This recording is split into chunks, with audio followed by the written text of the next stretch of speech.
deve passar, sei lá, no final desse ano, ou no meio do ano que esse programa... Ou em 2022 também. Você que está nos vendo no futuro, o que aconteceu com o governo Bolsonaro? Conta pra gente.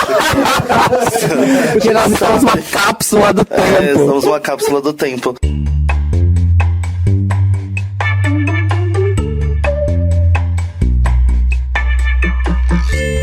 Olá, Dragaholics! Aba aqui por uma última vez nessa segunda temporada, porque hoje é nosso episódio de Reunited. Aqui hoje os problemas com as gravadoras não são tão graves, tão presentes quanto nos últimos 2 episódios, então espero de novo que não atrapalhe tanto. Porém existem, mas espero que você conseguiu ainda aproveitar essa última parte dessa temporada que a gente gravou com muito carinho. E se você não gostou, se você ficou muito frustrado com tudo isso, não se estressa, porque hoje em dia a gente está gravando com a ajuda do Compasso Collab, onde a gente tem uma infraestrutura maravilhosa para garantir que isso nunca mais aconteça. Perdoa mais uma vez e obrigado por nos acompanhar até aqui. Um beijo.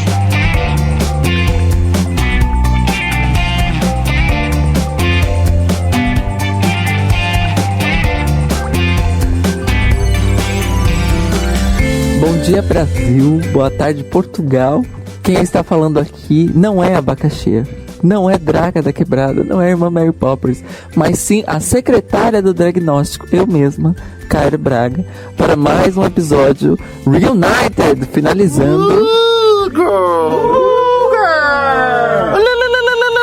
finalizando a segunda temporada do nosso amado e querido podcast Diagnóstico. Comigo aqui hoje e sempre, Abacaxi. Olá, Brasil, como estamos? Beijo de queijo. Draga da Quebrada. Nossa, beijo de queijo me lembrou uma coisa não muito legal. Tipo, Cheetos de queijo? Moranguinho, sabe? Ah, mas tem gente que Danger em 92. Tem gente que tem fetiche, eu respeito. Tudo bem. A irmã Mary Poppers adora um Dark Room, né? Essa foi a sua boa noite pros ouvintes. Foi a minha deixa pra apresentação. Olá! Bom dia, boa tarde, boa noite! E eu gosto de lugares claros, bem iluminados. Iluminados iguais ao Senhor. E ao contrário da sua alma. Já tá afiado Abacaxi, conta pra gente, porque é óbvio que a gente não vai fazer a mesma coisa que a gente fez na temporada passada. Então explica pros nossos ouvintes como vai ser a dinâmica deste nosso Reunited, pois somos muito o quê? Camaleônicas. Sim, então, depois dessa temporada, a gente está num ponto um pouco divisor de águas, porque a gente tem umas ideias para não só a próxima temporada, mas talvez, de repente, umas surpresas no meio tempo também. Então, eu queria aproveitar para interrogar um pouco nossas coleguinhas sobre a perspectiva qualificada delas, porque afinal elas têm formação nas áreas de fenomenologia. Em quais áreas? Essas áreas obscuras. Essas áreas que vocês são formadas. Sim. Eu própria escutei o último Reunited, onde elas explicam a diferença entre as duas áreas delas, e ainda assim, ainda não entendi. Mas hoje a gente vai conversar sobre isso e inclusive outras coisas, mas é isso, gente. Vai ser um bate-papo, uma coisa mais solta. Vamos ver. Vamos lá, Draga, o que você quer conversar hoje? Desabafos. Hoje eu quero conversar sobre o preço da cebola. Porque tá pela hora da morte. O salário mínimo no Brasil de Bolsonaro está arrefecido de uma maneira. Mas é engraçado, né? Você ficou falando essa coisa, né, de que muita coisa mudou da primeira temporada pra cá, né? Eu comecei homem e terminei uma travesti belíssima, né? Mary Poppers começou virgem e tá terminando arreganhada. Socorro, ô Glória! A Aba começou... Bom, deixa pra lá, né? A Aba é a Aba. Mas casada essa temporada. É verdade, agora é uma freira casada e não é com o senhor. Não, é como a senhora. Uma senhora, Victoria Brad, minha esposa. Que esteve aqui essa temporada, inclusive. Esteve aqui essa temporada e a senhora deve estar lá na Labirintos, fazendo pregação, ajoelhando muito. Orando. Orando, isso mesmo. Já perdeu uma barba também. A própria Vitória já voltou a ser finíssima, né? Sem barba. Sim. Poppers, confirma pra nós. Quem tem barba não é finíssima.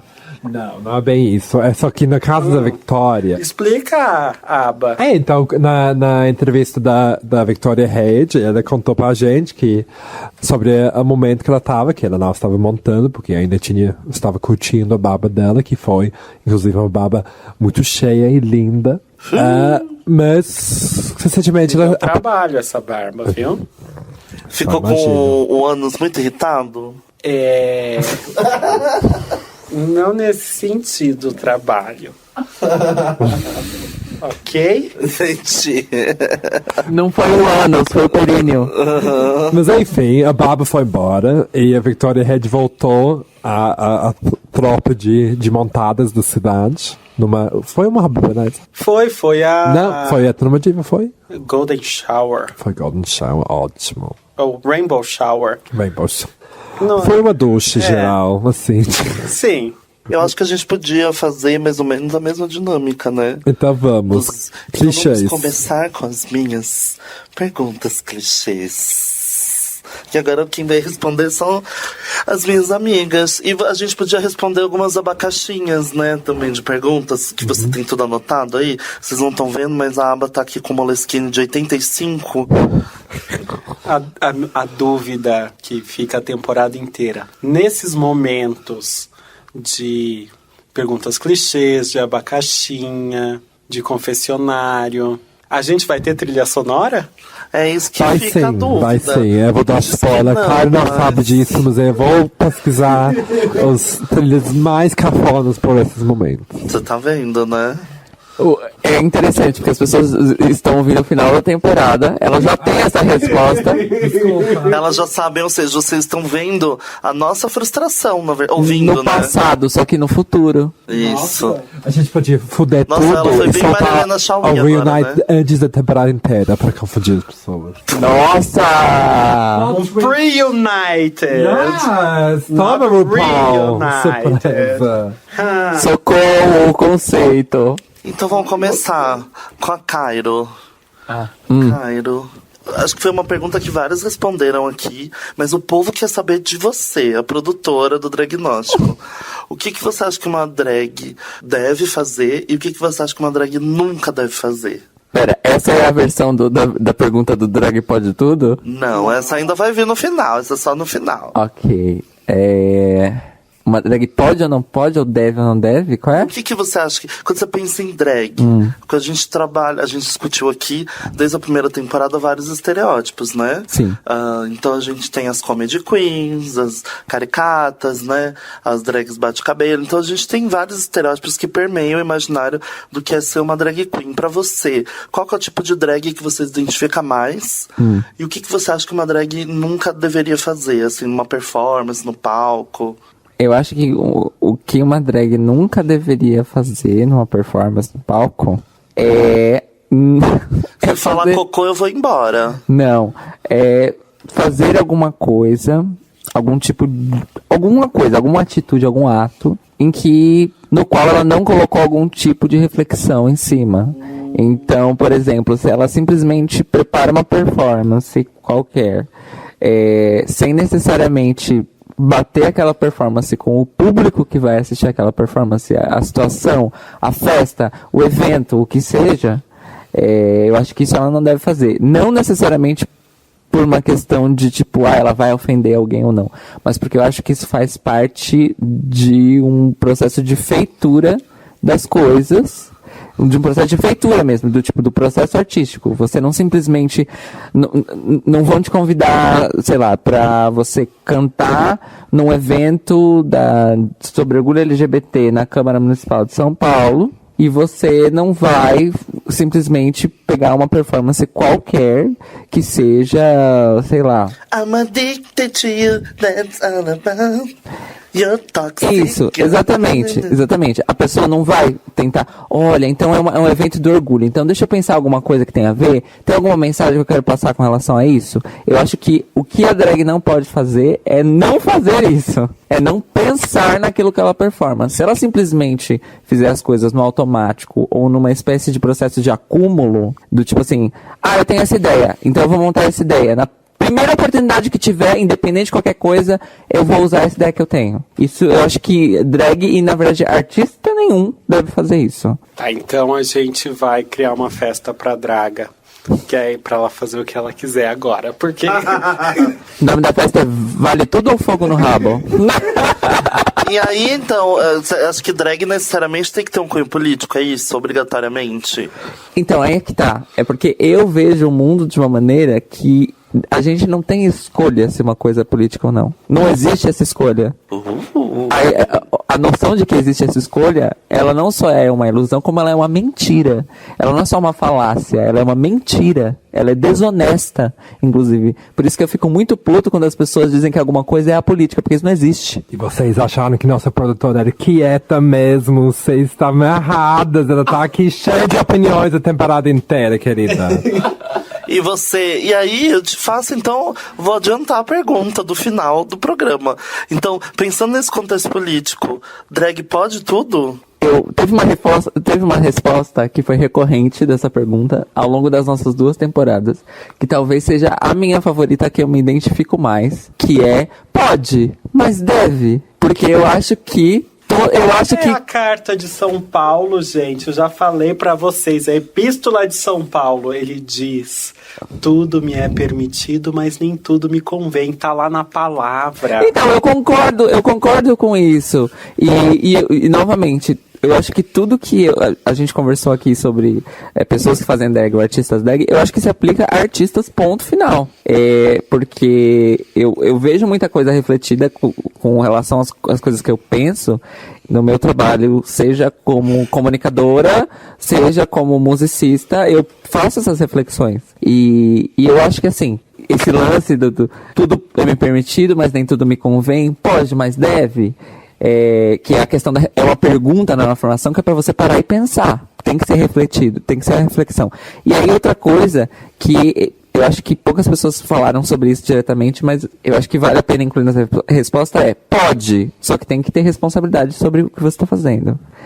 Eu acho que não só assumir responsabilidade com o que você está fazendo, mas ter noção da responsabilidade que você tem fazendo aquilo. Porque eu acho que assumir responsabilidade é uma coisa que pode ser depois do ato, entendeu? Do tipo de você fazer alguma coisa que tem consequências que você não esperava, mas aí você fala, ok, eu não esperava essa consequência, eu vou assumir essa responsabilidade. Quando você entra com responsabilidade em cima de um palco, é diferente a relação que você tem com aquilo que você está fazendo e o público que você está atingindo. Ou seja, a diferença que você está dizendo ali. O bom é que quando a aba não mexe a mão, ela mexe a cabeça. Então, o efeito é o mesmo, gente. Mas a diferença é que você está falando que, além de na hora que dá uma merda ou que alguém questionar depois, e você assumir, sim, foi eu que fiz, que o que falta e o que é importante é que as pessoas já antes de fazer isso, já sabem e entendem o poder que a performance delas tem. Ótimo. Uma coisa que, só para encerrar esse assunto, uma coisa que eu vejo bastante nessa época de Matrix, né? Quem não assistiu Matrix, o filme das irmãs, como que é? Wachowski, assistam, por favor, que elas não fizeram só Sense 8, que as novinhas não conhecem Matrix, é impressionante. Todos os Matrix, né? Todos, sim. Não, o primeiro é melhor, né? Mas tem que assistir todos. Pra entender. Não, acho. Tem que assistir os 3 filmes e a coleção de curtas animados que fazem os prequels. Mas pensando nessa época de Facebook, de Instagram, que a gente vive um momento onde as pessoas estão totalmente conectadas com o mundo virtual e não conectadas com o mundo real, né? Com a realidade, com o mundo fora do virtual, né? E eu vejo muitas tretas que surgem no Facebook, e as pessoas, geralmente com drags que são homens cis, gays, e eles falam assim, mas eu não tenho culpa, mas é minha opinião, mas eu falo o que eu quero. Mas as pessoas não têm essa responsabilidade que a partir do momento em que você é um artista ou uma artista, que você é uma pessoa pública, você tem influência sobre outras pessoas, né? A partir do momento que você faz qualquer tipo de arte, isso vai influenciar outras pessoas. Então não é assim, simplesmente vomitar o que você quer, não. Mas acho que essa consciência demora para... As pessoas não percebem o quão rápido que você consegue, acho que, alcançar um impacto, sabe? Eu bato nessa tecla sempre, principalmente em eventos de podcasts e mídia digital e tal, que a gente sempre fala que essa geração Instagramer e YouTuber, eles se colocam e se alçam numa posição de comunicadores sociais, porque eles são uma pessoa emitindo uma mensagem para milhões, mas eles não sabem o que é ser um comunicador social e eles não sabem a responsabilidade que isso envolve. Eu aplico esses mesmos conceitos com relação à parte artística que eu me envolvo e que eu entendo e que a gente discute aqui, etc e tal. Por quê? Pra mim, não existe arte sem comunicação. E pra mim, isso é o ponto final. Sempre existe um interlocutor e um receptor de alguma mensagem, quaisquer que seja a natureza, meio, forma, ou que seja essa mensagem. Então, quando a gente pensa na questão da responsabilidade, as pessoas esquecem que mesmo quando a gente acorda na nossa casa, dá bom dia pra nossa mãe, ou pro nosso pai, ou pro nosso companheiro de quarto, e começa a conversar sobre a vida, a gente tá tendo uma responsabilidade de comunicação, porque às vezes surge algum tipo de assunto que você pensa em como dar uma notícia para uma pessoa. Você pensa em como falar para uma pessoa que você não gosta de uma atitude dela. Só que quando as pessoas se colocam numa plataforma artística ou de comunicação em que existe uma liberdade maior do que no resto das vidas delas, elas simplesmente acham que elas podem escolher não ser responsáveis. E eu acho que esse é o maior problema, porque são essas três situações. Você ter responsabilidade, você não ter responsabilidade por omissão e você escolher não ter responsabilidade. Então, mas você acha que essas pessoas, aí pensando agora nos YouTubers, podcasters e tudo mais aí, que essas pessoas elas escolhem não ter responsabilidade ou elas não têm noção do papel delas como comunicadoras? Eu acho que acontecem as duas coisas. Uma pessoa que é patente, que escolheu não ter responsabilidade é o Felipe Neto. Porque ele não é uma pessoa que chegou sem formação no YouTube. E eu acho que isso faz parte do contexto também. Quando você tem um adolescente que... Mas ele mudou, né? Mas ele mudou o tipo de trabalho dele, né, agora. Ele mudou o discurso dele. As atitudes com relação às consequências das coisas que ele faz continuam as mesmas. Ele continua se escondendo atrás do lance de a minha liberdade, vocês estão tentando tolir. A minha liberdade, vocês estão tentando tolir. Eu tô na internet, por isso que eu não vou pra TV, essas coisas. Ele continua falando as mesmas coisas. A única diferença é que o discurso político dele tá mais empenhado agora. Antes ele fazia muito a linha do tipo, meu canal é de entretenimento, a gente não vai falar de política aqui, mas tava vendendo livro e dando workshop para publicidade para crianças. Então assim, é sério, gente, isso não é brincadeira. Isso aconteceu de verdade. Publicidade para crianças? Publicidade para crianças, que por sinal é proibida no Brasil, já vai fazer quase 10 anos. Ou seja... Eu falei pra você, eu te disse. Não existe publicidade aqui para crianças?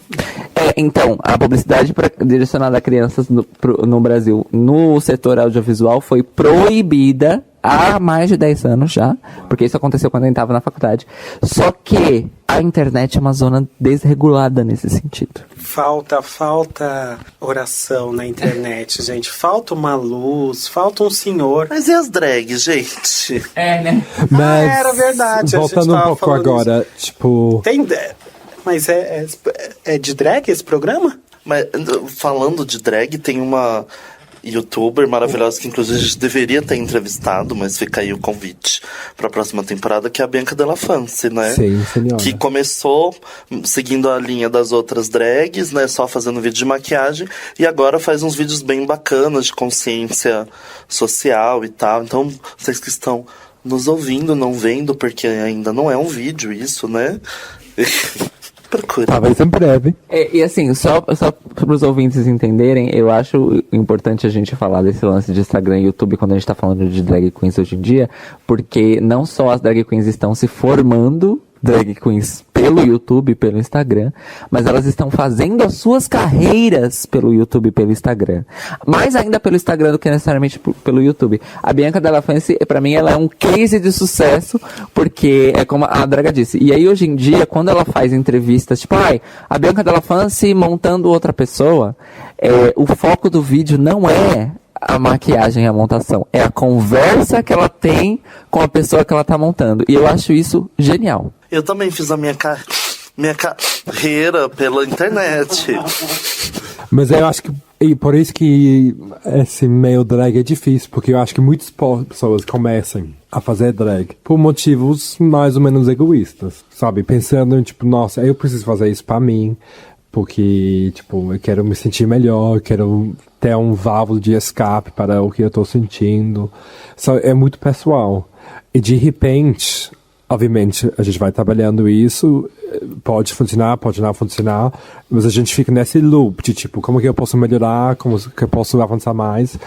E, de repente, eu acho que às vezes falta uma tapa na cara, tipo, olha, pessoas estão prestando atenção a você. Para as pessoas perceberem que, de repente, eles viraram pessoas públicas.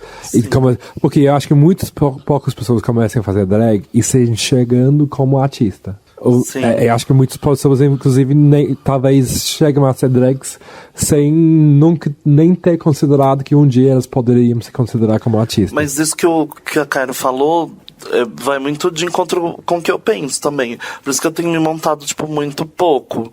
Porque eu não acho... Eu comecei fazendo drag por esse motivo egoísta que você falou.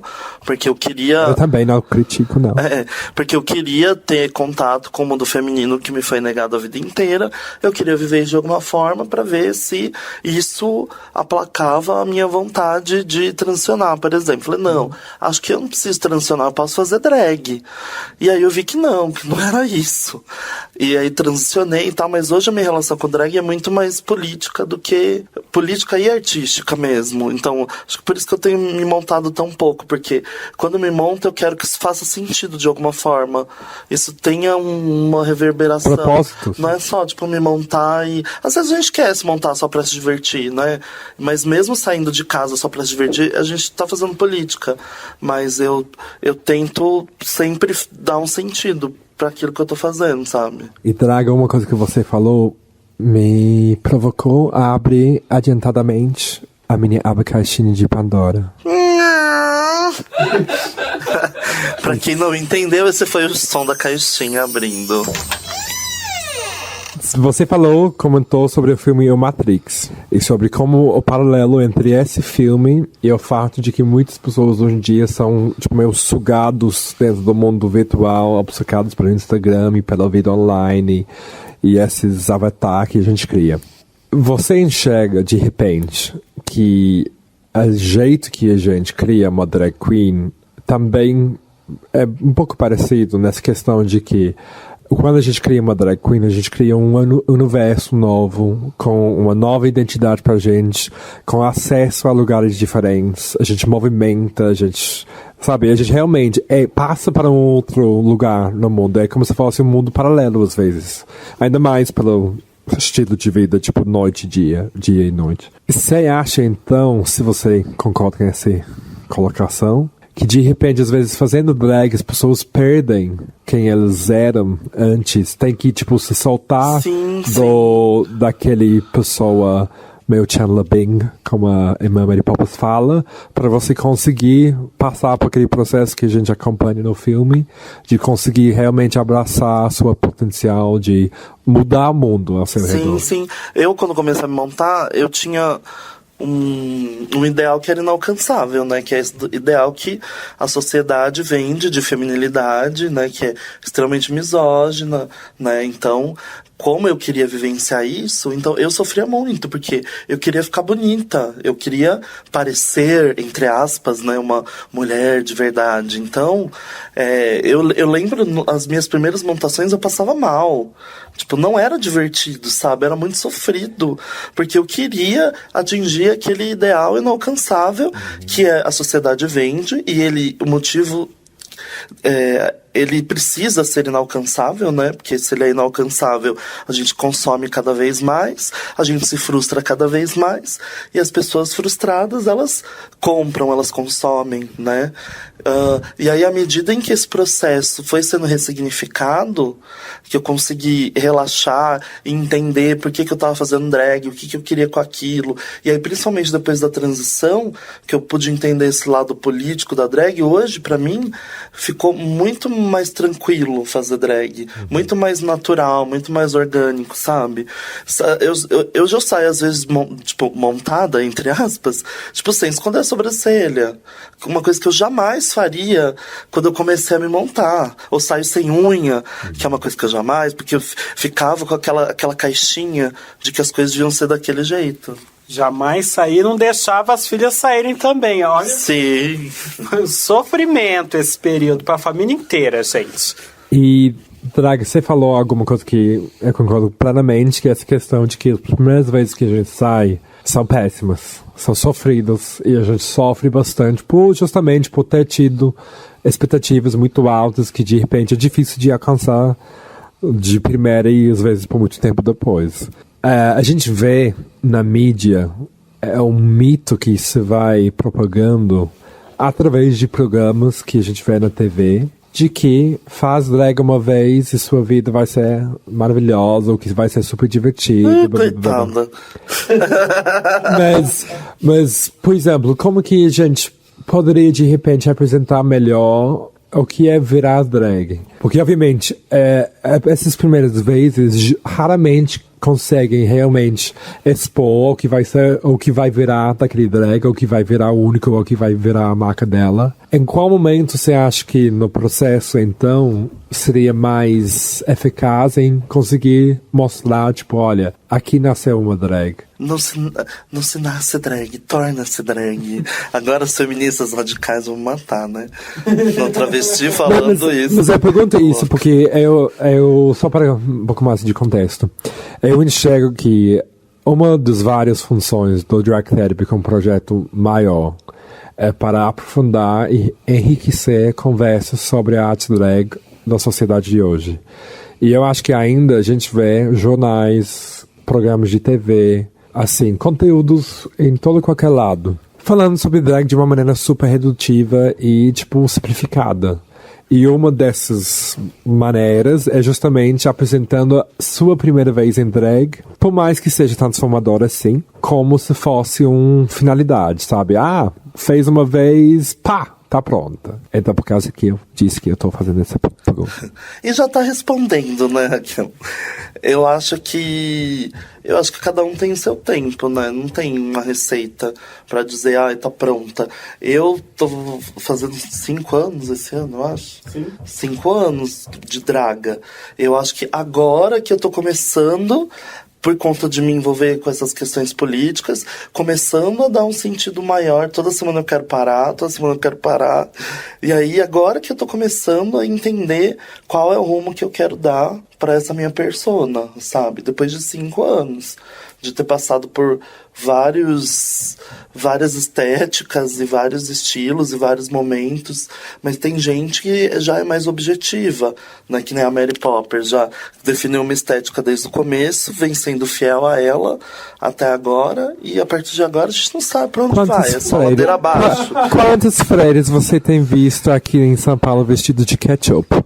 Draga, isso é seguir a linha? Me explica. Mas como que agora, pra você? Vamos deixar ela responder como que é pra você esse lance de sentir que você tá pronta, que definiu sua estética, sua, sei lá, enfim. Então, é isso, tá louca.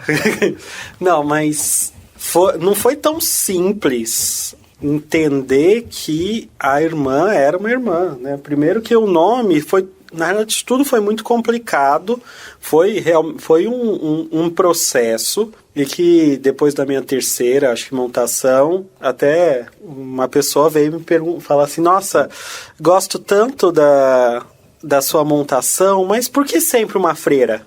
Assim, talvez porque seja uma freira, então... Mas mesmo a irmã, ela tem essa estética, ok, é uma freira, tem todo uma explicação inicial para isso, e que depois, em análise, discuti e cheguei a outras conclusões a respeito da imagem da freira, mas que ao longo desse período, já são 4 anos, mais ou menos 4 anos, ao longo desse período ela foi mudando muito. Inicialmente tinha uma questão da estética ser perfeita, e apesar de não conseguir, mas tinha a sobrancelha, tinha que ser simétrica e e tinha isso, tinha aquilo, e que ao longo do tempo fui percebendo que essa estética não era necessária para que a irmã surgisse e que ela tivesse toda a força que ela tem.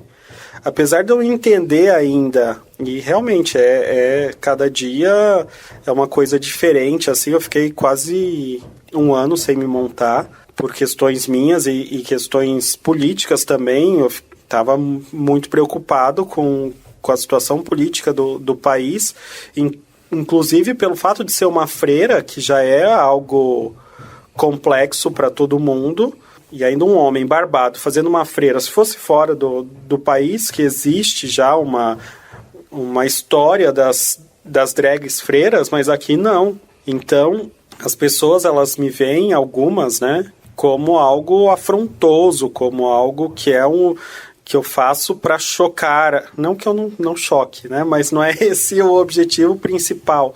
E aí agora eu voltei a me montar e com uma outra pegada, mas eu não entendia a força que a irmã tem para mim e também para as outras pessoas. Quando ela saiu do retiro, foi assim, um monte de gente que eu nem esperava se manifestou, falou, que bom que você voltou e tal. Então isso foi muito legal. Mas, apesar de ter essa estética de ser uma freira e tal, como eu disse, também ao longo do tempo vai mudando. Mas mesmo o ketchup continua sendo freira. E agora uma pergunta clichê. Para as pessoas que escutem nosso podcast e já estão familiares com a pergunta, drag pode tudo? Inclusive a resposta que pode, mas não deve. Como seria a sua resposta para alguém que perguntasse para você se você deveria se vestir de freira? Calma aí que eu fiquei confusa. Fala de novo. A gente entendeu que a resposta, que tem se concretizado ao longo do tempo para drag pode tudo pode, mas talvez não deve. Uhum. Se alguém chegasse em você e questionou e colocou isso de volta para você, falando, olha, obviamente você tá podendo fazer uma freira, mas na minha opinião, você não deveria fazer uma freira, porque isso não tem nada a ver com você. Uhum. Como você ia responder? Porque, como você falou, é afrontoso. Sim, no contexto do Brasil, tanto culturalmente, com a história de religião, e especificamente nesse momento político. Uhum. Como você responderia essa pergunta? É que, atualmente, o meu entendimento da irmã vai muito além do afronte, de causar... A Draga fez um movimento sexy aqui. Vai muito além de causar. Então, eu acho que a minha pergunta seria... Na verdade, a minha resposta seria uma pergunta. Por que não uma freira? Se não pode uma freira, por que não pode? Eu acho que isso é o principal nesse momento. Se não pode, então me justifique por que não pode. Para ver, e se eu for convencida, ok, a gente vê o que faz depois, faz um ketchup sem ser freira. Eu vou defender a minha filha agora. Não, eu acho que a gente tá falando nós estamos mexendo com símbolos de uma cultura, e aí sendo específica falando da cultura cristã, que foi e é extremamente opressora para corpos como os nossos, e durante milhares e milhares de anos. Então acho que é nosso dever como artistas LGBTQIA+, e enfim, artistas transgressores que somos, questionar esses símbolos sim. Se a pessoa está se sentindo ofendida, é porque a concepção que ela tem diante dos dogmas que a religião estabeleceu para ela, faz ela crer nisso, que aquilo não é permitido. Mas é uma questão que ela tem que resolver com ela mesma. Razão. E agora, como... Se precisar, contrata a gente. Falando em contratar vocês, como profissionais da saúde, o que vocês fariam se alguém chegasse no seu divã, para quem tiver divã, e falasse, olha, eu quero me montar. Ou, também, dobramente, em quais situações você, com tudo que a gente tem aprendido aqui, ia virar para alguém e falar, olha, eu tenho uma sugestão diferente para você, você já se considerou se montar? Então, trabalhar com esses signos, né, do que é masculino e o que é feminino, que nesse contexto que nós estamos agora, no século XXI e tal, eles têm se ressignificado, mas eles ainda são permeados por um tabu muito grande. Então, acho que na verdade, eu vou falar por mim como psicóloga, o trabalho da psicóloga não é sugerir nada, assim, a gente não pode, por uma ética profissional mesmo, sugerir nada ao paciente. Uhum. O paciente, o cliente, enfim, dependendo da abordagem, é que vai fazer as suas próprias conexões. Agora, se a pessoa já traz essa vontade, já manifesta esse interesse de vivenciar os aspectos do outro gênero, ou do mesmo gênero, né? De repente, é uma menina que quer fazer drag queen, uma menina cis, se identifica como mulher e quer fazer drag queen, né? Então a gente tem que explorar isso, por que ela quer fazer isso, qual o sentido que isso vai ter para ela, como que ela pode fazer isso, né? Mas acho que pensando na profissão como ética, a gente não sugere nada. A gente trabalha com o que as pessoas nos trazem. Aí é isso, acho que eu posso falar por mim, né? Mas eu imagino que a Mary Popper tenha uma posição mais ou menos parecida. É que eu ia falar outra coisa para complementar. Mas eu posso falar, por exemplo, da minha experiência, né, como paciente de uma outra pessoa, minha psicóloga. Quando eu estava em volta com as questões da transgeneridade, um dos questionamentos que a gente fazia na terapia era esse: poxa, você faz drag? Você está vivendo já os signos, né, do feminino, do que é dito feminino e tal. Por que você não tenta, de alguma forma, viver isso fora de drag, né? E, enfim, foi uma coisa que eu... Ela não me impôs, nós juntos chegamos à conclusão de que seria interessante que fora de drag eu continuasse experimentando os signos do feminino e tal, até que eu cheguei à conclusão que era o que era mais confortável para mim, aí transicionei. Na minha prática clínica como profissional, como psiquiatra, eu acho que cai também muito no que a Draga falou. Sim, é difícil como profissional eu sugerir algo assim de uma maneira tão incisiva, a não ser que a pessoa esteja em situação de risco de morte. E aí eu tenho que intervir de uma maneira mais objetiva. Caso contrário, ao longo do acompanhamento, essas questões vão surgindo. E eu acho que a minha função como psiquiatra, na realidade, é acolher essas questões e criar um ambiente propício para que o paciente se sinta à vontade para discutir, quem sabe experienciar situações e que possa trazer isso na próxima consulta, né? Então, eu acho que vai mais para esse lado. Agora, já tive experiências de pacientes que se beneficiaram muito de se montar. Já atendi pessoas que já se montavam e que vieram para cá e a gente conseguiu dar um significado para todo aquele processo, e outras pessoas que ao longo do acompanhamento sentiram essa necessidade ou sentiram que isso poderia ajudar, se montaram e perceberam que aquilo fazia sentido, que era um processo terapêutico, né? É difícil a gente falar de processo terapêutico, principalmente na medicina, numa medicina atual que a gente vive, que é muito baseada em evidência, em provas, né? E falar em arte, que é algo onde estariam as evidências da arte no processo terapêutico? É fato, existe a arte-terapia, mas não existe... É que a Draga tá me olhando aqui de uma maneira incisiva. As duas estão ansiosas para o exercício de casa, arte terapêutica, né? Consigo ver na cara. Não, mas o que eu ia falar é que, pensando na arte drag como algo terapêutico, a gente não tem evidência. Esses dias, inclusive, eu até fiz uma revisão, procurei alguns artigos e tal, e tem pouquíssima publicação a respeito. Tem um livro chamado Street Queens, do Suriani, que vocês podem comprar no suriani.art, available on iTunes.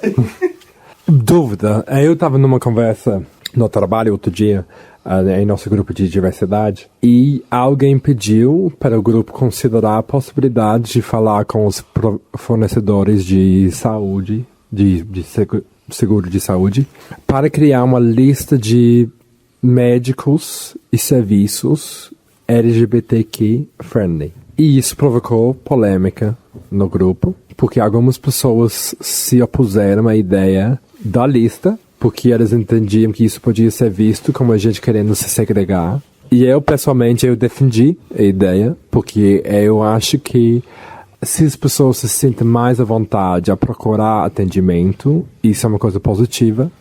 E especificamente, por exemplo, em casos como DSTs ou HIV, o fato de alguém se sentir à vontade de ir, por exemplo, fazer um exame de sangue, algo do tipo, pode realmente mudar a vida dela. Então, eu me posicionei dessa maneira. Vocês, como profissionais LGBTs da área de saúde, vocês enxergam que as pessoas, de repente, se identificar com você de alguma maneira, sendo pela sigla ou por outros motivos, muda, interfere, facilita o processo de atendimento mesmo? O que vocês acham disso? Eu acho que representatividade é muito importante, né? E a gente tem discutido isso muito nos últimos anos. Eu acho que esse papo de segregação... Parece aquele papo quando a gente fala das cotas, né? E acho que não é bem por aí. A gente vive num mundo com uma medicina que é extremamente excludente, que ainda tem alguns aspectos bem antiquados, e de médicos que não têm um atendimento humanizado, que eles são tiradores de receita, eles ganham só para tirar receita.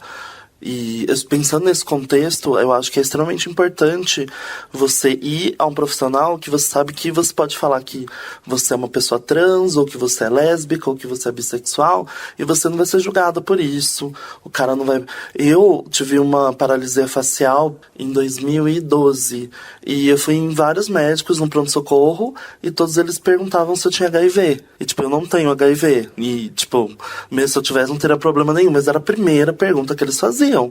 Por conta da minha imunidade que baixou e tal, eu tive essa paralisia. Ou seja, eles me atenderam, se basearam em estereótipos de quem eu era para definir o que eu tinha. E isso é extremamente problemático. Não, eu pensando em outros profissionais da saúde, porque você puxou mais para medicina. Sim. E sendo psicóloga, como é que você vê isso? Eu acho que tem psicólogos péssimos. Eu passei por péssimos psicólogos antes de encontrar a Fê, que é a minha psicóloga. Inclusive, Fê Maidé, um beijo. Beijo, Fê!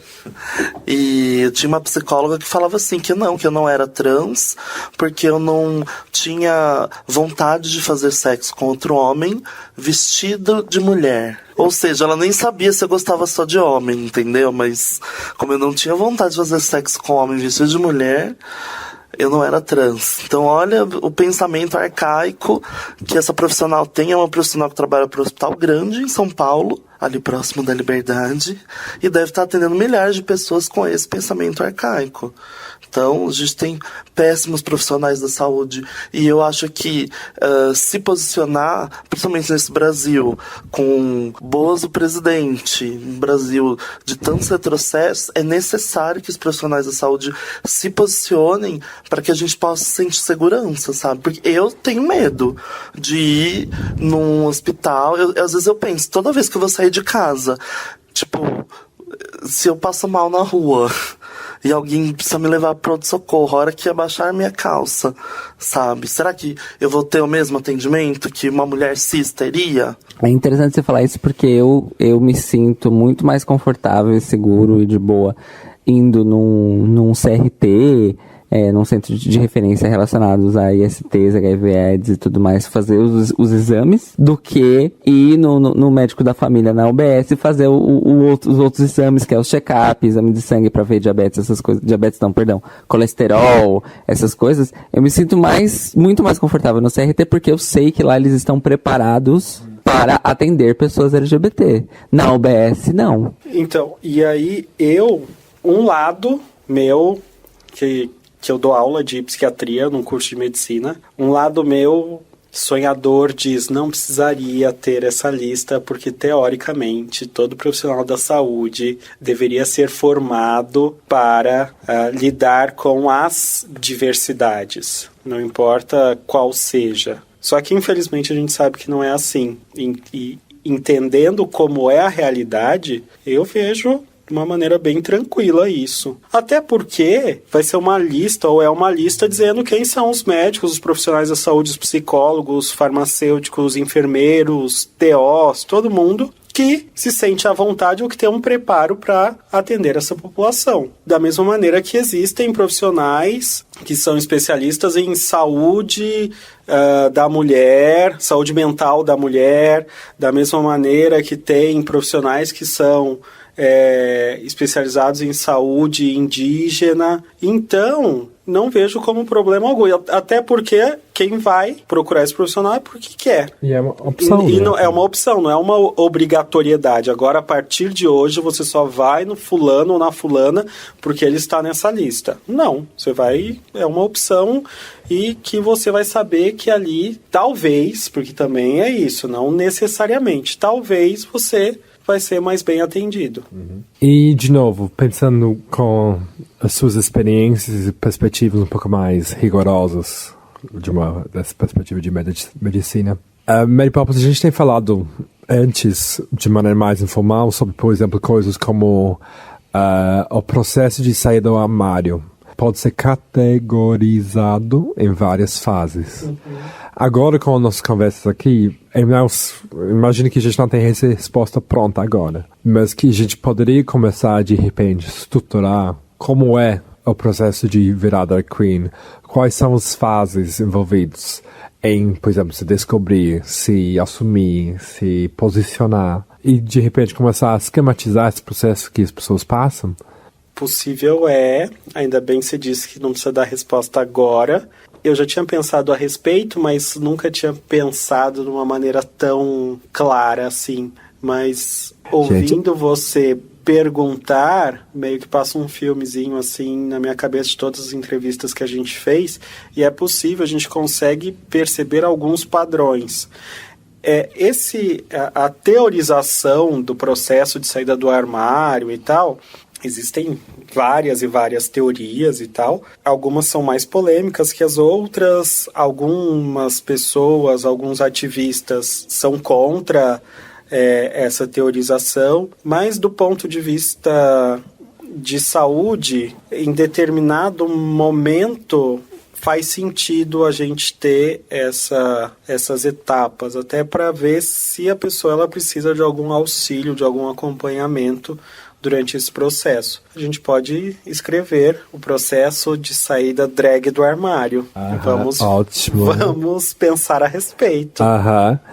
E agora, minha última pergunta pesada, antes de fechar a abacaxinha de Pandora para essa temporada, é para Cairo Braga, que vai nos despedir, vai se despedir de nós. Ele não vai nos despedir. Vocês estão metidas. Eles vão nos despir. Para novas dragventoras no Portugal, em Portugal. Olha, gente, às vezes o português volta da memória. E a pergunta é, o que você está esperando da cena drag de Portugal? Eu estou esperando muitas coisas boas, porque eu já estou, obviamente, vendo no Instagram o que está acontecendo e tudo mais. Eu tenho amigos que frequentam, né, já as casas de shows. Não que eu seja, mas tem amigos que são, né? Até respeito. Mas a coisa interessante é, eu consegui mais perfis, assim, de tipo, de ver as pessoas, as drags, performers, enfim, qualquer tipo de drag que seja, justamente nas fotos de eventos durante o mês do orgulho agora, né? Então, assim, o que eu percebi é que, quando tem as marchas lá, porque lá eles não têm uma parada, eles têm as marchas, a comunidade de drags e performers afins sempre está em peso. E de uma maneira muito organizada também, que é muito importante. Assim, desde a galera que tá lá nos vários segmentos, vamos dizer assim, da marcha, porque tem, assim, reivindicações lésbicas, gays, trans, bissexuais, intersexo e tal, mas também, esse ano, na marcha de Lisboa, eu vi uma foto que tinha uma faixa, tipo umas 10, 15 pessoas assim montadas, diversos estilos, com uma faixa pedindo o lance da valorização da arte drag e da cultura LGBT no geral, assim, no sentido de trabalho mesmo. Então eu olhei aquilo e já falei, opa, é assim que a gente gosta, entendeu? É assim que a gente tem que fazer o barro acontecer, mas estou muito ansiosa. Eu sei que o que rola em Portugal, o que é uma coisa muito forte, são drags e transformistas cantoras, pencas, muito, muito, muito. Mesmo porque lá o que eu entendi é que a fundação da cultura drag portuguesa é muito ligada à influência francesa, que é a questão cabarezística da coisa. Então, ainda se mantém... Mesmo o fado, né? Porque o fado, ele é tipo...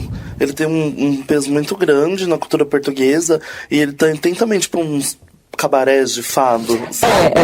Porque, assim, existe uma divisão o fado dos fadistas, que são as pessoas que dedicam a sua vida à arte, são os profissionais, e tem os eventos e os encontros do fado vadio, que é literalmente qualquer pessoa que queira. Tem uns músicos ali, tem um repertório, e as pessoas chegam e cantam o fado. Aí, Draga! A Draga já tem um CD gravado de fado. Você pode ir lá, Draga.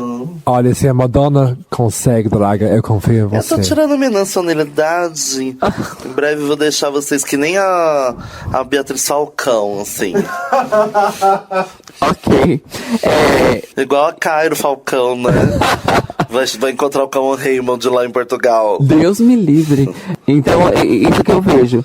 Porque eles ainda mantêm aquele lance que é de antes da música gravada, que é uma coisa muito francesa, que é as pessoas dublam, as drags tem shows de drag de dublagem e tal, por causa da questão da performance, da exploração, do bate-cabelo, da influência dos Estados Unidos, mas ainda é um lance que assim, nas boates gays que tem drags, sempre tem pelo menos uma drag que canta, e ela não canta uma música só. É tipo assim, ou ela faz algumas entradas durante a noite, canta, tipo, faz 3 entradas separadas, canta 3 músicas, ou ela faz um pocket mesmo, em que ela... Ela canta 3 músicas, assim. E aí entra a influência da modernidade nessa cena, que é desde as drags que cantam música pop, até as drags que fazem as grandes divas, até as drags que cantam fado, porque tem as grandes divas portuguesas, as grandes divas francesas. Então, assim, eu acho interessante. Essa influência francesa lá é muito, muito forte e tudo se mistura com fado e etc e tal. Tanto que agora existe não é necessariamente drag, mas existe o fado bicha. Estou cansado. Depois. Me empolguei. É o fado vadio da Draga da Quebrada. Olha só, já dá pra fazer, né? Mas enfim, é isso. Estou muito ansioso para essa experiência. Contarei tudo nas minhas redes sociais. Falando de drags cantoras, não sei se Natasha Seminova se enquadra em drag, se ela é uma pessoa trans, se é os dois, mas foi um dos maiores amores que eu tive há um tempo atrás, que me mandaram uma versão do The Voice Portugal, e alguém cantando Creep, e Natasha Seminova. Vale a pena, gente, ouvir, é lindíssimo, e que todo mundo fica espantado na hora que viram as cadeiras e veem quem é Natasha. É bafo, fica a dica. Fora que esse nome é Maravilhoso. Então, gente, vocês escutaram aqui primeiro. Cairo Braga vai para Portugal ser embaixadora do nosso podcast Dragnóstico e vai reportar de volta, sim. A gente vai dar jeito de enfiar uns áudios com os últimos babados lá de Portugal. E quem sabe, se a gente não achar um patrocínio babado, a gente não faz uma viagem internacional para gravar uma mini temporada de férias. Já pensou, gente, o intercâmbio dragnóstico com as drags portuguesas? Que bafo. Eu já imaginei, vou confessar. Intercambiches, todos nós três. E aqui se fecha nossa caixinha de Pandora para essa temporada. Maravilhosa. Isso foi o barulho da aba tendo o quê? Um AVC, é isso? Aba, você tem que responder a pergunta agora, essa temporada. Drag pode tudo? Olha, eu queria te devolver essa pergunta do mesmo jeito que a Mary Pop sugeriu. Se a gente vai ter que continuar fazendo essa pergunta, você acha que a gente chegou até uma conclusão? Você acha que ainda tem respostas novas para essa pergunta? Eu acho que não deve parar de fazer, porque eu acho que ainda tem chances de termos respostas não só diferentes, mas respostas revelatórias e reveladoras das futuras entrevistadas. Quero nomes. Então agora chegou a hora da nossa irmã, Mary Poppers, que diz que tem um momento quente preparado para nós. Quente com as chamas do inferno. Vai todo mundo ajoelhar. Queridos, o momento quente é o seguinte: peguem o bilhete de vocês, porque já tá carimbado pra ir para o inferno. Ok? É isso. É um bilhete único pro É um inferno. bilhete único só de ida para o inferno. A Aba deu uma olhada aqui, porque eu acho que ela não entendeu. É single or return. Single, straight to hell. Ok? Viu? Traduzir. Como já dizia a música, a canção do The Clash, eu acho, não lembro. Nossa senhora. Bom, esse é um momento bastante íntimo e pessoal, e que é um momento de confissão para as pessoas se livrarem daquele peso, daquela culpa, daqueles gases, não é, Draga? Então eu gostaria de perguntar para você inicialmente, Draga, qual foi o seu maior pecado drag? Tem tantos. Mas acho que o pior, né, pecado drag ou em drag? Os dois. Meu maior pecado drag foi, há um tempo atrás, ter feito um look que eu não deveria ter feito. Eu sinto muita vergonha disso. Não vou falar qual foi, porque eu não preciso alimentar. Mas eu tava começando, era idiota e... meu maior pecado em drag foi... Não sei se eu tava com a Aba, acho que não. Tava com alguém que eu conheço muito. Eu tava numa festa no camarim pra me apresentar. E eu tava com muita vontade de fazer xixi, porque eu tinha bebido muito, o que não é comum. Geralmente eu bebo pouco. E aí não tinha nenhum lugar pra fazer xixi, e eu não podia sair do camarim sem passar pelo palco. E aí eu fiz xixi no negocinho de pôr gelo. E aí, só que era só eu que tava bebendo até então, porque acho que eu era a última que ia me apresentar. E só que aí alguém chegou e, tipo, super empolgado e colocou a bebida lá. E aí eu fiquei assim, sem saber o que fazer, porque eu não podia falar que eu tinha feito xixi lá, né? É uma versão interessante do fazer xixi na piscina, né? É, mais ou menos isso. Espero que ninguém tenha feito aquele negócio de pegar o gelo pra pôr no copo. Olha, só por essa história, Mary Poppers, parabéns, porque o seu quadro já rendeu, assim. Todas as tentativas durante a temporada inteira.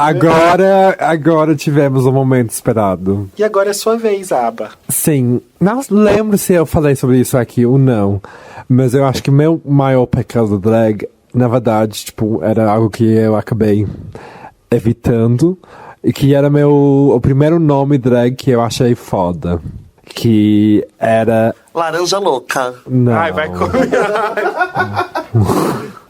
Que era H.I. Venus. Que é... Repeat, please. H.I. Venus. Tipo, escrito H-I-V Venus. Sim. E eu pensei nisso porque eu queria ideias que tinham a ver com Era Venenosa, Poison Ivy.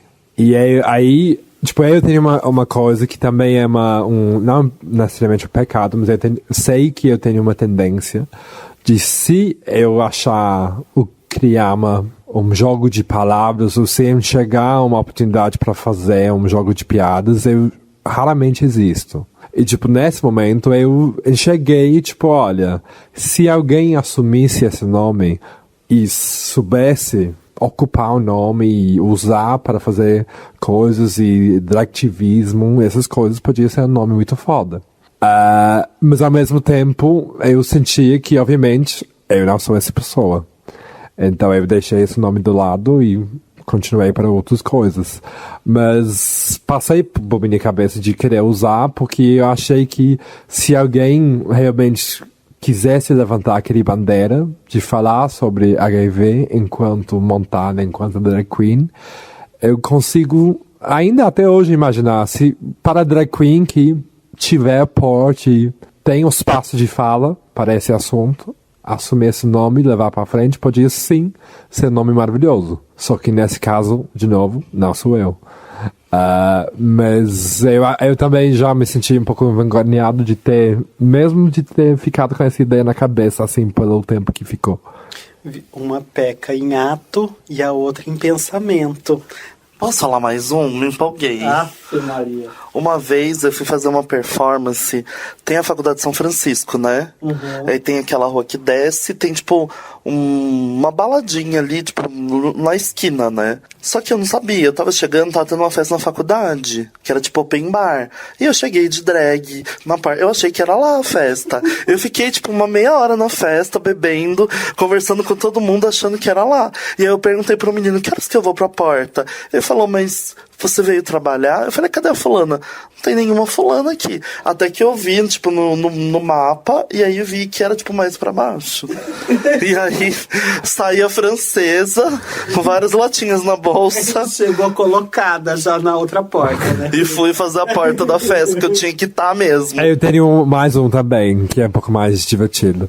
Eu fiz uma ocupação lá na Red Bull Station, e no último dia da ocupação a gente se dispôs a fazer uma montação aberta com as pessoas que tinham participado, inclusive a gente ia performar, eu ia apresentar pela primeira vez. E, tipo, todo nesse estresse de, tipo, porque a gente organizou isso mesmo no mesmo dia, eu puxei quem tava lá, tipo, quem tava a fim de performar, vamos só fazer alguma coisa, eu também vamos jogar ali. Que na hora de ir lá das músicas das pessoas para os DJs, eu falei, é essa aqui, essa aqui, essa aqui. E eu fui apresentar, eu acho que eu performei primeiro, depois eu apresentei as outras duas, que era Sindel e também Leo Brandão. Leo Brandão queria performar uma música da Meghan Trainor. Eu falei, sim, conheço, ótimo, pode deixar. Aí eu falei, solta lá, DJ, pá! Começou a tocar a música e o Leo Brandão arrasa, percebi nada. Só depois que ela veio para mim, falou, amiga, aquela música não era a música que eu queria performar. A coitada, tipo, começou, eu simplesmente mandei tocar uma música. Obviamente ela olhou pra mim, eu dei dois dedão pra cima, arrasa, gata! E simplesmente deixei ela ali pra improvisar uma música que não queria performar. Faz ao vivo. E mas é real, ela fez tão bem que eu nem Tipo percebi. que você fez comigo e com a Silk na Heteronormativa no Alberta, né? Eu te avisei mandar seu música de backup. Tô brincando, foi o Juliano. Mas sim, desculpa pelo descuidado. Léo Brandão, me perdoa. Parabéns pela sobrevivência. Cairo, e qual foi o seu maior pecado? Você pode escolher a função. Eu acho que o meu maior pecado drag foi me montar, né? Glow! Tem gente que tem consciência, aba! Mentira, eu tava super bonita na minha primeira montação. Mas por quê? Porque não fui eu que fiz a minha maquiagem. Foi uma amiga maquiadora profissional. Olha! Que fez. Não foi eu. Não foi. Não foi a aba. Meu maior pecado drag e o meu maior pecado na função. Eu não sei, gente. Eu realmente não sei dizer. É uma pessoa pura. É isso. Ô, Glória. Tô vendo, assim, ó, uma luz azul em cima de você. Não, pera. Eu tenho um pecado da noite. E a luz acabei de lembrar. Tá ficando vermelha. Comunista! Numa das festas de gente pelada que eu toquei, que eu ia tocar, Digamos que eu não entrei na cabine a hora que eu devia entrar. Ela tocou mais que música. Porque Tocou órgão. Porque na hora que eu devia entrar na cabine, eu tava entrando em outra pessoa. Era basicamente isso. José. E aí eu acabei perdendo meu slot, que era um slot muito bom, era no meio da festa, e acabei fechando a festa. Foi bom também, mas eu fiquei me sentindo pessimamente culpada, Fornicação. né? Fechou a festa, mas deixou uma pessoa aberta, né? Exatamente. Não importa, gente. Sempre Exatamente. algo ficou aberto, né? Exatamente. É isso. Mas eu me senti muito culpada no dia e depois, né? Aí depois passou. Aí ficou tudo bem. É. Graças. Eles podiam dar o diagnóstico pra gente, né? Verdade. Algo mais é isso. Terminamos nosso confessionário. Eu vou falar o Você meu. não. Eu ia falar isso, você vai confessar, não, Mary Poppers? Tem dois. Um montado e outro desmontado. Montado foi uma certa feita. Vitória fez aniversário e combinou das amigas todas irem numa festa e a gente resolveu ir montado. Ok, fomos. Vitória, foi um dia que a gente chegou com champanhe, você lembra? Todas lembram, né? Eis que tava lá, de repente a Vitória chega e fala assim, ai, cansei, vou embora. Ela foi embora do próprio aniversário. E eu fiquei lá com os convidados. E o que os convidados faziam? Vinham, me davam um shot de tequila, só que o lugar não tinha onde colocar o copinho de volta. Eu fui botando dentro da bolsa. Cheguei em casa com uma dúzia, mentira, não foi uma dúzia, mas assim, com um jogo completo de copinhos de shot. E ainda fui repreendida por Vitória porque foi me chamando de ladra. E isso eu fiquei lá por causa dela, pra fazer sala pros convidados dela. E outra que... É o pecado compartilhado, então. É, graças a Deus. Então a penitência também é compartilhada. E outra foi que agora pensando... que eu fiquei extremamente ofendida em uma festa há pouco tempo atrás, em que começou a tocar Whitney Houston e nenhuma drag que tava lá, ninguém sabia dublar, fazer um lip sync, um carão, qualquer coisa que fosse de Whitney, gente. Isso aí é pré-escola de drag, né? Isso eu lembro que tinha uma paciente sua do meu lado, falou assim, olha, meu psiquiatra tá ali dublando Whitney. Isso não duvido. É verdade? É verdade! Eu acredito! Arrasou. Foi na Rebobina, não Foi. Amo. Aí que eu falei assim, não é possível. Eu falei assim, eu vou subir nesse palco. Você tava desmontada? Tava desmontada. Aí... A gente vai postar esse vídeo nas nossas redes sociais pra todos verem. E aí eu fiquei nervosa e ainda falei pra Vitória, não dá, eu vou subir nesse palco. Onde já se viu isso? Um palco vazio tocando Whitney. Aí ela falou assim, a escada é por ali. A hora que ela olha, eu já tava assim, subindo pelo palco mesmo, nervosa. Fui lá, fiz o Whitney, ainda bati cabelo, coisa que eu não tenho. E aí, desci linda. Não, Né? mas ela fechou a balada, todo mundo na pista parou pra olhar pra ela, gritaram loucamente enquanto eu tava batendo cabelo que ela não tem. Foi babado. Foi uma aula bem dada, infelizmente desmontada, mas o recado foi dado. E foi mostrado também que se você tem uma drag interior, não precisa tanto assim da montação em certas ocasiões. É verdade, ela brota. E dessa vez foi com a força do ódio, né? Foi do ódio, esse foi o pecado.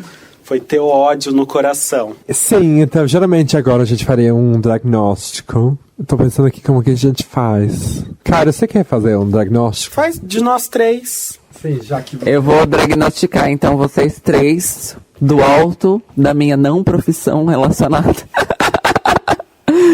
Eu acho que... Eu sou bonita, elas são feias. Psicótica. No caso, isso daí é uma É uma delusion, né? Uma confusão. Delírio. Um delírio. De grandeza. Pode ser um sinal, talvez, de esquizofrenia, não sei a saber. Mas, enfim, eu acho que a abacaxi, o meu diagnóstico para abacaxi, é que ela sofre de um tipo específico de dissonância cognitiva que tem a ver com o fato de que ela só descobriu, depois que ela veio para o Brasil, que ela não é inglesa de verdade. Então, isso vira uma crise de identidade muito grande. E aí, ela tem essa dificuldade de falar algumas palavras do português, porque o português é realmente uma língua muito difícil, de verdade. Nós que falamos português desde pequenos sabemos disso, inclusive. Só que isso gera na abacaxi uma questão identitária muito forte. Porque ela pensa, poxa vida, chorando, já. eu tenho sotaque, mas eu não consigo falar essas palavras, mas eu sou brasileira, mas nos meus documentos está dizendo outra coisa, meu Deus, o que eu faço? E deste conflito de Mitch surgiu a abacaxi, e é por isso que a abacaxi é uma drag dadaísta, porque ela surgiu de um grandíssimo conflito de identidade. Então, na verdade, ela é o debris ou hubris desse conflito de identidade. Meu Deus, eu preciso nude tal exposta. Tota vermelha. Gente, é isso. Resumindo, não preciso fazer mais nada aqui. A draga da quebrada, eu não vou pegar pesado com ela, porque parte da nossa... Ela já é pesada, grandona, difícil de engolir. Porque eu não vou pegar pesado com ela, porque eu já peguei pesado com ela uma época que, enfim, a gente tinha aí uma atração mal resolvida.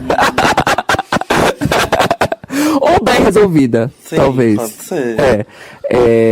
Mas a Draga da Quebrada, eu lembro muito da época que Draga da Quebrada ainda não era Duda Leão Luiz. Nós éramos duas pessoas não binárias na noite de São Paulo e nas portas do Lamour e de festas assim, e que a gente conversava muito sobre isso na época. E eu lembro de um dia que ela me contou, putíssima da vida, que ela tinha voltado de alguma coisa de família e que ficavam chamando ela de Carlão. E eu lembro que você ficava simplesmente, completamente atravessada. E que você chegou a comentar comigo no dia que você tinha, como é que é? Que hoje você tinha se montado com muito capricho, que é pra descontar o ódio que você sentiu na festa de família. E eu achei isso muito poderoso. Muito poderoso mesmo. Então, pra mim, o diagnóstico da Duda Leão Luiz vulgo Draga da Quebrada é o seguinte: eu acho que ela está atingindo uma completude, uma plenitude que nós ainda estamos muito longe, justamente porque a força do ódio que ela reuniu em todas essas festas de família é que construíram a fundação da mulher que ela é hoje. Ódio é tudo, gente. Não é? Quem é Calão? Na hora do nome você põe um pi, tá? Sim, não, pra manter o mistério e deixar bem clara a mensagem, exato. Quem é Calão? Até um dia eu sei pelas palavras dela, nunca existiu. Nunca existiu. Essa é a questão. E Irmã Mary Poppers, o meu diagnóstico para Irmã Mary Poppers é um diagnóstico de fuga. Fuga do ego, do id, de tudo, menos do superego. Eu acho que a Irmã Mary Poppers é uma manifestação fisicalizada, vamos dizer assim, materializada, da única coisa que sobreviveu, que foi o superego, entendeu? Jesus. E aí, qual é a questão? A Irmã Mary Poppers, ela é a extrapolação do superego do Bernardo, que quer pregar pra todo mundo, quaisquer que seja a ideia que ela tenha no dia. Jesus, Maria José, calma aí, depois eu vou precisar ouvir. Então, no dia que ela quis pregar a questão da cor, da alegria, do sol, da felicidade, a Irmã Mary Poppers era o quê? Uma freira hippie. Ah, é verdade. No dia que ela quis pregar sobre a questão dos condimentos na alimentação da juventude brasileira, ela tava do quê? De ketchup. No dia que ela quis pregar sobre a conscientização, não é, do paganismo, ela tava o quê? Ela tava uma freira, só que com acessórios de bruxa. Então eu acho que é isso. Existe um superego aí extremamente agitado, que quando ele não aguenta mais, ele se manifesta e na verdade essa é a irmã Mary Poppers. E por isso que geralmente a gente não passa o microfone para o nosso produtor Caio Braga. Exato. Porque a semana entra, a semana sai, eu tô aqui, ó, só de olho, ó, analisando tudo que todo mundo fala, todos os olhares trocados. Enfim, obrigado mais uma vez para Caio Braga, nosso produtor paciente, exceto quando eu vacilo com o microfone. Draga da Quebrada, irmã Mary Poppers, por mais uma temporada maravilhosa. A partir de agora, eu prevejo que a gente vai ter muitas mais atividades diagnósticas diversificadas dentro desse consultório e fora, se tudo der certo. E Inclusive ao vivo. Inclusive ao vivo, spoilers, comecem agora. Vai, até você escutar isso, a gente já deveria estar rolando, mas se não, você pode me culpar. Se a gente usar a técnica do Pre-United... Vocês gostaram dessa ideia? Eu gostei. Então, mas é aquele negócio, se não rolar o ao vivo, eu simplesmente corto essa parte fora. Sim, é. Vocês em casa que já não tem escolha, o que vocês acharam da decisão que a gente tomou? Se você está escutando esse episódio antes da temporada 2, a gente foi doido mesmo, valeu a pena. Foi instigante, interessante. E se você estiver escutando isso depois da temporada, provavelmente a gente vai cortar isso mesmo, então. Não. Dá tchau. É isso. Procurem a nossa pílulazinha no Instagram, no Drag Therapy. Dragaholics Anonymous, Dragaholics desculpa. Anonymous. Procurem a Abacaxi em Drag Ventures. Me procurem em @Draga da Quebrada. E provavelmente o nome do meu Instagram vai mudar, spoilers. E aí, mas aí na próxima temporada vai estar lá nos créditos. E Duda Silva Psico, Instagram de psicólica, psicótica, psicóloga. Eu amo psicólica, amei. Psicólica. Você não vai falar o meu? O seu é Natasha Hash. Na verdade, eu tenho uma revelação pra fazer pros nossos ouvintes. Fazem 2 temporadas a essa altura que a irmã Mary Poppers fala a arroba dela errada no Instagram. Sim, eu também percebi isso. É @ear.marypoppers. Ear.marypoppers. Só que Ou seja, ela não quer ser encontrada. Se botar, querida irmã, Mary Popper sou eu. sempre aparece você. É verdade, é verdade. Mas estejam avisados, ouvintes. Ok. Antes de terminar, quero deixar um recado aqui pra... Esse programa deve passar, sei lá, no final desse ano ou no meio do ano que vem. Ou em 2022 também. Você que está nos vendo no futuro, o que aconteceu com o governo Bolsonaro? Conta pra gente. Porque nós estamos uma cápsula do tempo. Estamos uma cápsula do tempo. Então nós estamos atravessando um período... O deserto do Saara. Literalmente, né? Nós estamos passando por um momento triste, dolorido e muito constrangedor na política brasileira, nos direitos LGBTQIA+. Então, queria deixar um recadinho para todo mundo que está ouvindo. Não cedam, não esmoreçam, não desistam, porque se a gente desistir, é isso que eles querem. Fascista tem que levar chute na cara, e medo a gente tem, mas não usa, como diria Magotonho. Exatamente. É isso, e vocês perceberam que a descrição que a Draga deu foi que é um momento triste, difícil e dolorido, é isso? Triste, doloroso e constrangedor. E constrangedor, ou seja, é aquela desinteria que você tem no meio do expediente. Basicamente. Esse é esse governo. Literalmente. E vocês podem me encontrar em @Caio Braga em todas as redes sociais e também podem escutar as minhas músicas nas plataformas digitais de streaming e download e tudo mais. E Não é vai isso. falar mais nada? Ai, tinha mais uma pergunta, mas não vou fazer agora. Vamos deixar para outra oportunidade. E, claro, também escutem os meus podcasts, o The Library is Open e também o podcast Aos Cubos, no qual eu também sou editora.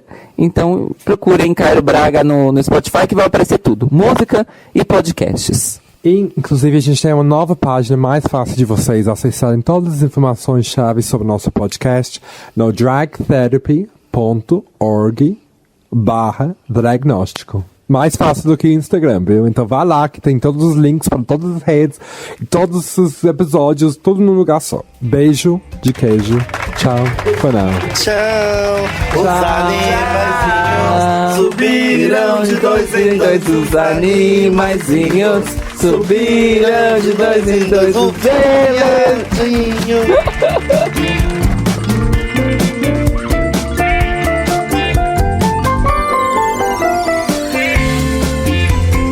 Como o Drag comentou no episódio, a arroba dela mudou mesmo para @piodrag no Instagram. O site do podcast também mudou e hoje vive no dragnóstico.com com todos os nossos episódios, links e arrobas para vocês procurarem por lá. O cenário político também continuou se complicando, como a gente comentou agora nesse episódio. Só que hoje, obviamente, estamos vivendo uma pandemia, então, por favor, fiquem em casa na medida possível, usem máscara quando isso não é possível e se cuidem. Um beijo de queijo e continuem escutando o Dragnóstico conosco.